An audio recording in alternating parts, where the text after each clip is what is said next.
ఆ తర్వాత Godzilla x Kong the new empire film యొక్క అంటే మన ఇండియాలో చాలా మంది ఈగర్లీ చాలా విపరీతమైన హైప్ ఎదురు చూస్తున్నారు అనమాట. గాజిల్లా వర్సెస్ కాంగ్ కూడా అదే రేంజ్ హైప్ క్రియేట్ చేసుకుంది ఇండియాలోని. పోతే ఇప్పుడు north America and international bookings ప్రకారం చూసుకుంటే మరి అంత హెవీగా ఏం కనిపించట్లేదు. ప్రీవియస్ పార్ట్ రేంజ్ లోనే కనిపిస్తుంది.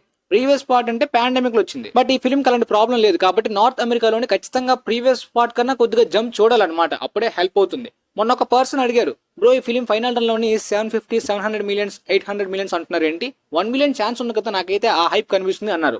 అఫ్ కోర్స్ చాలా ఇంటర్నేషనల్ మార్కెట్స్ లోనే విపరీతమైన హైప్ ఉంది, బట్ నార్త్ అమెరికాలోనే ఆ రేంజ్ లో ఉంటుంది. ఎందుకంటే king of the monsters Godzilla versus Kong north America మీద ఇంపాక్ట్ తక్కువ, వాటికి మిక్స్డ్ రివ్యూస్ వచ్చాయి అక్కడ. పర్సనల్లీ నాకు కూడా Godzilla versus Kong king of the monsters disappoint చేశాయి, బట్ మాన్స్టర్స్ రేంజ్ ఏంటో పొటెన్షియల్ ప్రూవ్ చేసుకోవాలి ఈ ఫిలిం తోటి, ఆ మోనార్క్ సిరీస్ లాగా. అండ్ ఈ ఫిలిం బడ్జెట్ ఎంత, బ్రేక్ ఈవెన్ టార్గెట్ ఎంత అనే దాని గురించి తర్వాత మనం మాట్లాడుకుందాం. ప్రస్తుతానికి మీకైతే హాలీవుడ్ బాక్స్ హౌస్ గురించి కంప్లీట్ గా క్లారిటీగా అర్థమైందని అనుకుంటున్నాను గైస్. వీలైతే ఈ వీడియో మీ ఫ్రెండ్స్ కి కూడా షేర్ చేయండి. And thanks for watching.